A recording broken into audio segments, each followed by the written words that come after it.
La conquista de Aegon.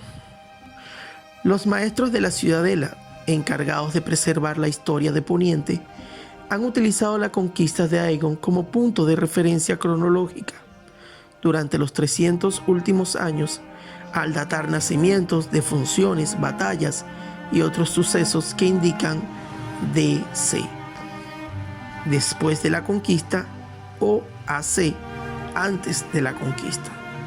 Los auténticos eruditos saben que esta datación no es de modo precisa. Aegon Targaryen no conquistó los 7 reinos de la noche a la mañana. Transcurrieron más de 2 años entre los desembarcos del rey y su coronación en Antigua, que ni siquiera puso fin a la conquista, ya que Dorne seguía sin dejarse someter. Los intentos esporádicos de anexar Dorne al reino se sucedieron durante todo el reinado de Aegon y hasta bien entrado lo de los hijos, motivo por el que no es posible definir la fecha exacta del final de la Guerra de la Conquista. Incluso la fecha de su comienzo se presta a confusión. Muchos suponen erróneamente que el reinado de Aegon Targaryen, el primero de su nombre, empezó el día en que desembarcó en la desembocadura del río Aguas Negras, al pie de las 3 colinas donde más adelante se fundaría la ciudad de desembarco del rey. Pero no fue así. El rey y sus descendientes celebraban el día de desembarco de Aegon, pero el conquistador cifraba el principio de su reinado el día en que el Sexto Supremo de la Fe lo coronó y ungió en el sexto estrellado de Antigua. Esta coronación se produjo 2 años después del desembarco de Aegon, cuando las 3 grandes batallas de la Guerra de la Conquista se llevaban mucho tiempo libradas y ganadas. Por tanto, se infiere que en realidad la mayor parte de la conquista de Aegon tuvo lugar del año 2 al año 1 antes de la conquista. Los Targaryen eran de pura sangre valiria, señores dragón, rancio apolén. 12 años antes de la maldición de Valyria, en el 114 antes de la conquista, Aenar Targaryen, tras vender sus propiedades del feudo franco y las tierras del largo verano, se mudó con todas sus mujeres, riquezas, esclavos, dragones, hermanos, parientes e hijos a Rocadragón, una ciudad de la legumbre situada a los pies de una montaña humeante en la isla del Mar Angosto. En su época de máximo esplendor, Valyria fue la mayor ciudad del mundo conocido, el culmen de la civilización. En el interior de sus relucientes murallas, 2 casas rivalizaban por el poder y la gloria en la corte, y en el consejo, ora se alzaban, horas caían, en una interminable, sutil y frecuentemente encarnizada lucha por el poder.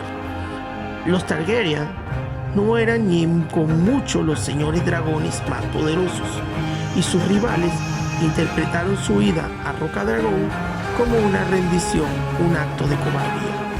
Pero Daenerys, la hija doncella del Lord Enar, a la que siempre se conocería a partir de entonces como Daenerys la Soñadora, había tenido una visión en la que Valyria era pasto de las llamas, y 12 años después, cuando llegó la maldición, no sobrevivieron más señores dragón que los Targaryen. Durante 2 siglos, Rocadragón fue el puesto fronterizo más occidental del poder valirio. Su situación, en pleno gaznate, ofrecía a sus señores un control absoluto sobre la bahía de Aguas Negras y permitía que tanto los Targaryen como sus más estrechos aliados, los Velaryon, de marca deriva, una casa menor de ascendencia valiria, se llenase las arcas a costa de los mercantes que la atravesaban. Los barcos de los Velaryon, junto con los de los Celtigar de Isla Zarpa, otra casa alineada de Valyria, controlaban las aguas del mar Angosto. Mientras tanto, los Targaryen dominaban los cielos con sus dragones. Aún así, durante la mayor parte de la centuria, se siguió en la maldición de Valiria el bien llamado Siglo Sangriento.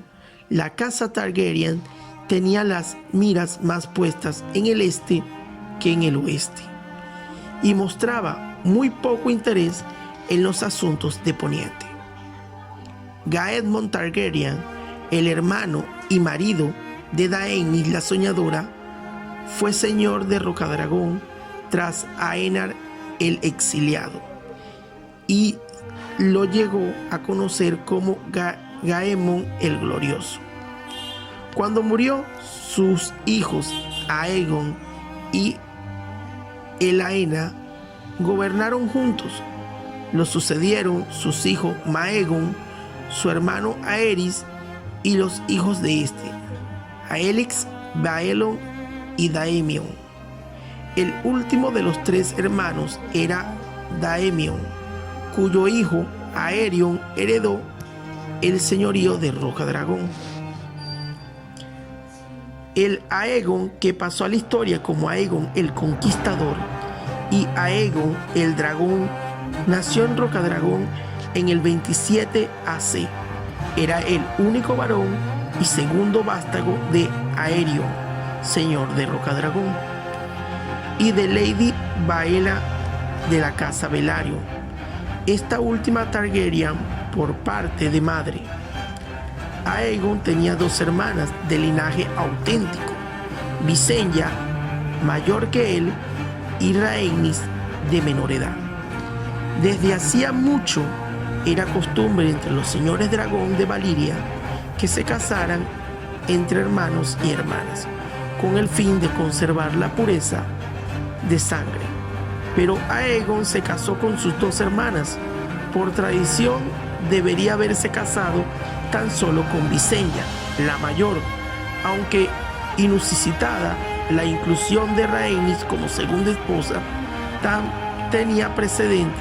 Se dice que Aegon se casó con Visenya por obligación y con Rhaenys por devoción. Los tres hermanos habían demostrado su condición de señores dragón antes de su matrimonio.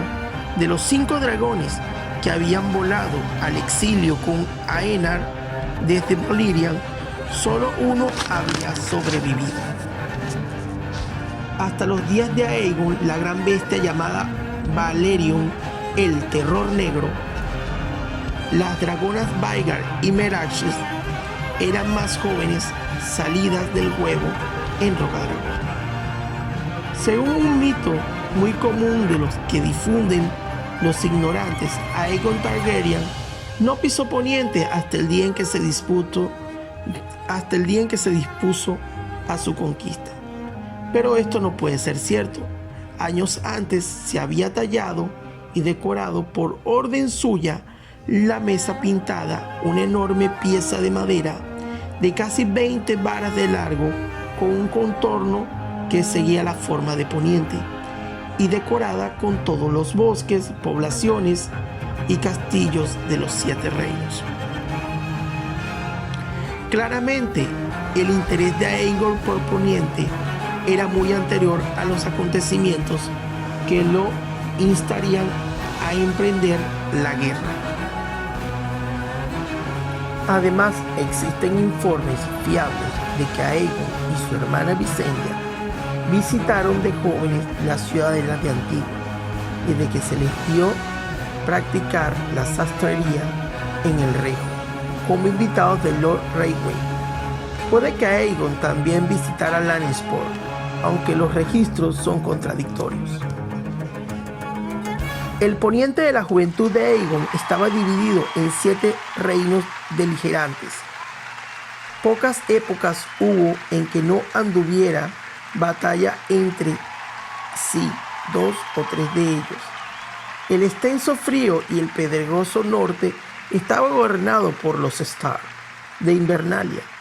En los desiertos de Dor ejercía su influencia los príncipes Martell. La tierra del oeste, ricas en oro, las gobernaban los Lannister de Roca Casterly, y los Gardener controlaban Alton Jardín, el fértil terreno del dominio. El valle, los dedos y las montañas de la luna estaban a manos de la casa Arryn, pero los reyes más beligerantes de la época de Aegon eran los de los reinos más cercanos: Rocadragón, Harren el Negro y Argilat el Arrogante. Desde Bastión de Tormenta, su gran ciudadela, los reyes de la tormenta de la casa Durrandon habían dominado la mitad oriental de Poniente, desde el Cabo de la Ira hasta la Bahía de los Cangrejos. Pero su poder había menguado. A lo largo de los siglos, los reyes del dominio habían ido arrebatándole terreno desde el oeste. Los dornienses los acosaban desde el sur, y Harren el Negro y sus hombres de hierro lo habían expulsado del Tridente y de las tierras del norte del río de Aguas Negras. El rey Argilat, el último Durrandon, puso freno a este declive durante cierto tiempo. Detuvo una invasión dorminense a muy corta edad, cruzó el mar angosto para unirse a la gran alianza contra los tigres imperialistas de Volantis, y 20 años después mató a Gar VII Garner, el rey del dominio, en la batalla de las tierras del verano. Pero Argilat había envejecido, peinaba canas en su celeste melena, y su bravura y destreza en combate se habían apagado. El norte de las Aguas Negras, Harren el Negro de la casa Ar, rey de las Islas de los Ríos, regía las tierras de los ríos a sangre y fuego. El abuelo de Harren, el hijo de hierro, Harwin Mano Dura, había arrebatado el tridente al abuelo de Argilat, llamado Arred, cuyos ancestros habían derrotado centurias atrás al último rey de los ríos. El padre de Harren había extendido los dominios al este hasta Rosby y el Valle Oscuro, y Harren había decidido la mayor parte de su largo reinado, cerca de 40 años, al levantamiento de un castillo gigantesco junto al Ojo de Dioses. Pero Harren, Hal, casi construido, el hijo del hierro, pronto se vería libre para embarcarse en nuevas conquistas. Ningún rey de Poniente fue más temido que Harren el Negro, cuya crueldad era legendaria en los 7 reinos, y ningún rey de Poniente se sintió más amenazado por él que Argilat, el rey de la tormenta, el último Durrandon. Un guerrero envejecido que solo contaba con una heredera, hija doncella. Así el rey Argilat se puso en contacto con los Targaryen de Rocadragón para ofrecer a Lord Aegon la mano de su hija, con todas las tierras que se extendían al este del Ojo de Dioses, desde el Tridente hasta el río de Aguas Negras, como dote. Aegon Targaryen desdeñó la propuesta del rey de la tormenta, señalándole que ya tenía 2 esposas y que no necesitaba una tercera, y que sus tierras que le ofrecía habían pertenecido a Harren más de una generación, por lo que Argilat no era quien para cederlas. Claramente el anciano rey de la tormenta quería establecer a los Targaryen a orillas del Aguas Negras como escudo entre sus tierras y la de Harren el Negro. El señor de Rocadragón le presentó una contraoferta. Aceptaría las tierras que le brindaba Argilat y también le cedía el Garfio de Maesset, así como los bosques y llanuras comprendidos entre el sur del Aguas Negras y el río Rodeo, incluido el nacimiento del Mantle. El pacto se sellaría con el enlace de la hija de Argilat y Orys Baratheon, amigo de la infancia de Lord Aegon y paladín suyo. Aguilar, el arrogante, rechazó airado estas condiciones.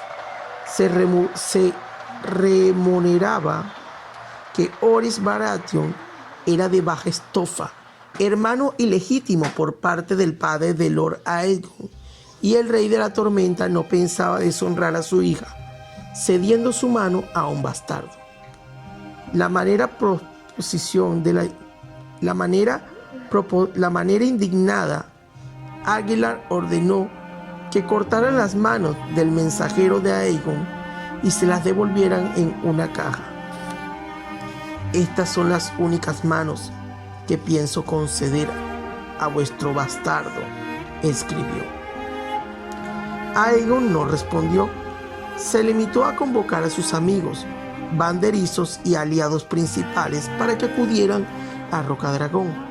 Eran pocos. Los Velaryon de marca deriva habían jurado fidelidad a la casa Targaryen, igual que los Celtigal de Isla Garra. Del Garfio, del Manse, acudieron Lord Bar Emmon de Punta Aguda y Lord Macy de Piedra Tormenta, ambos juramentados de Bastión de Tormenta, pero con lazos más estrechos con Rocadragón.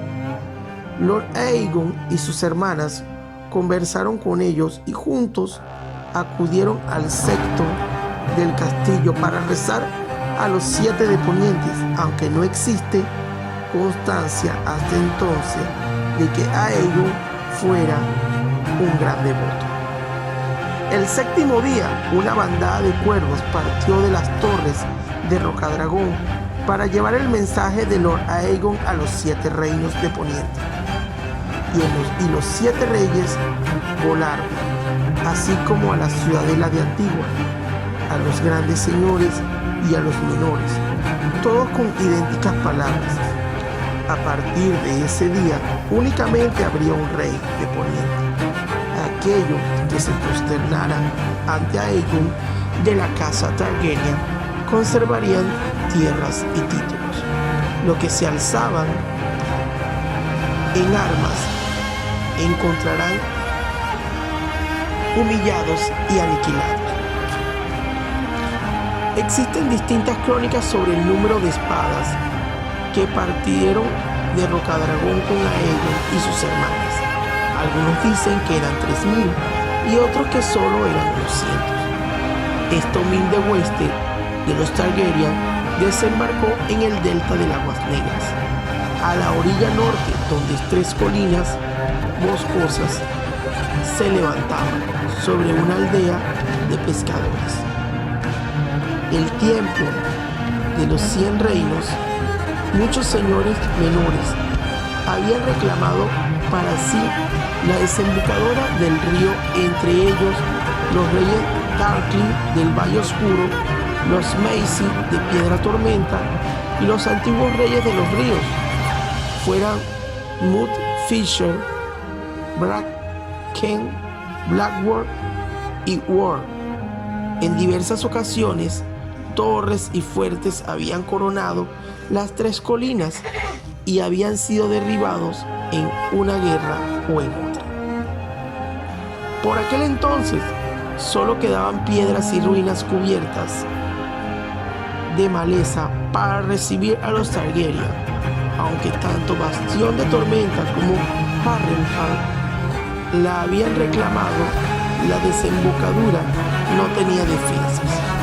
Los castillos más próximos pertenecían a señores menores, sin ningún poder militar ni influencia.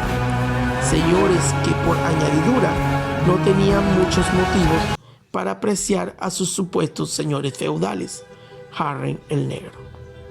Aegon Targaryen se apresuró a levantar una empalizada de barro y tronco alrededor de la colina más alta y envió a sus hermanas a asegurar la sumisión de los castillos circundantes. Rosby se rindió a Rhaenys y Comeraxi, la de los ojos dorados, sin presentar batalla. En Sottenward, unos cuantos ballesteros dispararon flechas a Visenya hasta que las llamas de Vhagar prendieron los tejados del torreón del castillo. También se sometieron. El primer escollo de consideración para la conquista lo plantearon Lord Dalklin del Valle Oscuro y Lord Monckton de Poza de la Doncella, que unieron fuerzas y marcharon hacia el sur con 3.000 hombres, con intención de expulsar a los invasores. Aegon envió a Orys Baratheon para atacarlos mientras avanzaba a la vez sobre ellos desde el cielo con el terror negro. Ambos señores murieron en la desigualdad de la batalla que se desencadenó. Después el hijo de Dalklin y la hermana de Monckton rindieron sus castillos y juraron lealtad a la casa Targaryen. En aquella época, el Valle Oscuro era el principal puerto pentosí del mar angosto. Había crecido en tamaño y en riqueza gracias al comercio. Visenya Targaryen no permitió que asolaran la población, pero tampoco dudó en apropiarse de sus tesoros, que engrosaron la gran medida las arcas de los conquistadores.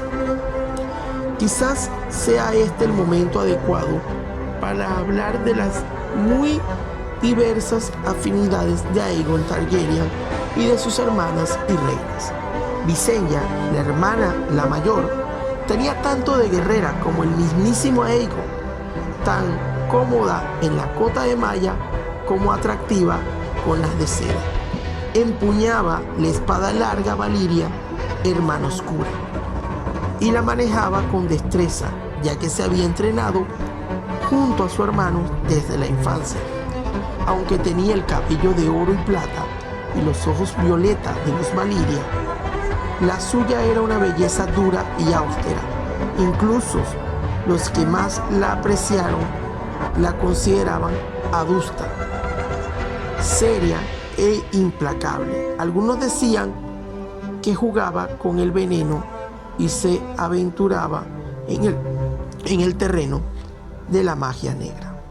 Rhaenys, la menor de los 3 Targaryen, era opuesta a su hermana. Era alegre, curiosa, impulsiva y fantasiosa. No era guerrera. Le encantaba la música, el baile y la poesía, y era de numerosos juglares, titiriteros y cómicos. Aún así, se decía que pasaba más tiempo al lomo de su dragón que sus 2 hermanos juntos, porque por encima de todas las cosas le encantaba volar. Se le oyó decir una vez que antes de morir quería sobrevolar con Meraxi el mar del ocaso para ver qué había en su costa occidental. Nadie ponía en duda la fidelidad de Visenya a su hermano y esposo, pero Rhaenys se rodeaba de muchos y atractivos, que incluso invitaba a algunos a sus estancias cuando Aegon pasaba la noche con su hermana mayor. A pesar de estos rumores, los cortesanos atentos se daban cuenta de que el rey pasaba 10 noches con Rhaenys por cada una que pasaba con Visenya. Resulta curioso que la figura de Aegon Targaryen fuera tan enigmática para sus cortesanos como para nosotros. Armado con el acero valirio de fuego oscuro, se contaba entre los más grandes guerreros de su época, pero no se complacía en la hazaña de la arma y nunca participó en justas o torneos. Su montura era Valerion, el terror negro, pero solo volaba para guerras o para desplazarse velozmente por tierra y mar. Su imponente presencia atraía a los hombres hacia su estandarte, pero no tenía más amigos íntimos que Orin Baratheon, el compañero de su juventud. Atraía a las mujeres, pero siempre fue fiel a sus hermanas. Cuando el rey depositaba la confianza en su consejo privado y en sus esposas, en cuyas manos delegaba el gobierno cotidiano. El reino, aunque no dudaba en asumir el mando cuando lo consideraba necesario, aunque trataba con dureza a los rebeldes y traidores, era generoso con los antiguos enemigos que le rendían pleitesía. Demostró por primera vez en el fuerte de Aegon la rudimentaria fortaleza de madera de adobe que había erigido en la cumbre de la que a partir de entonces se conocería como la colina alta de Aegon. Tras haber conquistado una docena de castillos y asegurado ambas riberas de la desembocadura del Aguas Negras, ordenó a los señores derrotados que acudieran a él. Cuando llegaron y se posternaron y depositaron sus espadas a los pies de Aegon, quien les pidió que se levantaran y los reafirmó en sus tierras y títulos a los que los había apoyado durante más tiempo, les concedió honores, designó a Daemon Velaryon, señor de las mareas, consejero naval al mando de la flota real. A Tristan Macy, señor de Piedra Tormenta, lo nombró consejero de los adictos, y a Crispian Celtigar, consejero de la moneda. Además proclamó a Oris Baratheon: es mi escudo, mi partidario incondicional y mi firme mano derecha. Por lo que los maestres consideraban a Baratheon como la primera mano. Aunque hacía mucho que existía la tradición de los blasones en los señores de Poniente, los señores dragón de Valyria no los habían utilizado nunca. Cuando los caballeros de Aegon desplegaron su enorme estandarte de batalla, un dragón tricéfalo de gules sobre campo de sable, los señores lo interpretaron como un signo inequívoco de que ya era verdaderamente uno de ellos, un gran rey digno de Poniente.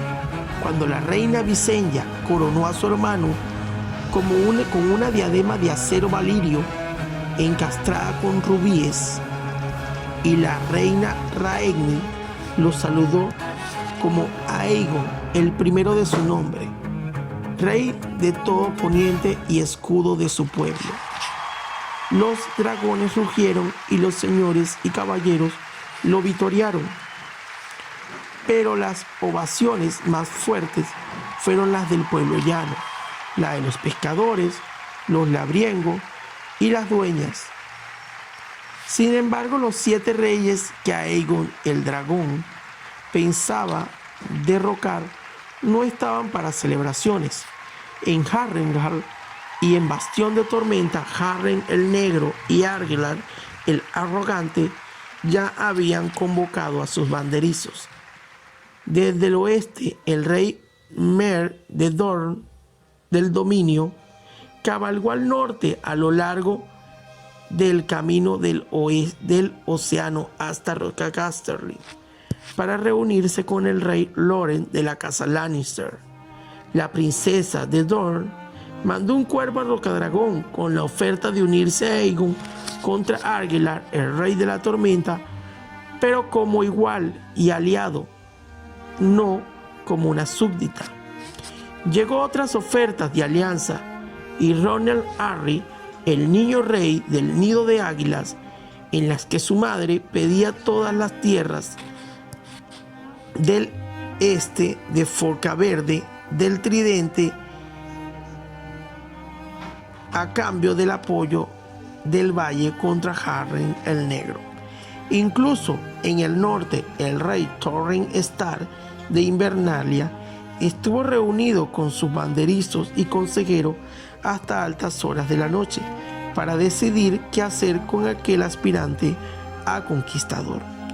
Todo el reino contenía la respiración a la espera de la siguiente jugada de Aegon. Un día después de la coronación, las huestes de Aegon se pusieron en marcha de nuevo. La mayor parte cruzó las aguas negras y se dirigió al sur a Bastión de Tormenta, bajo el mando de Orys Baratheon. Lo acompañaba la reina Rhaenys al lomo de Meraxes, la de los ojos dorados y las escamas de plata.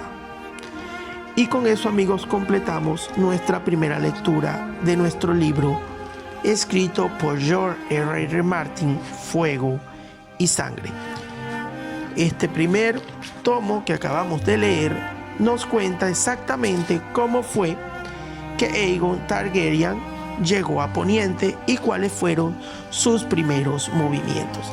Quienes fueron la primera mano, que fue Orys Baratheon, y también como los Celtigar, que se dice que tienen un hacha de acero valirio entre sus tesoros, fue nombrado como el primer consejero de la moneda, al igual que los Velaryon.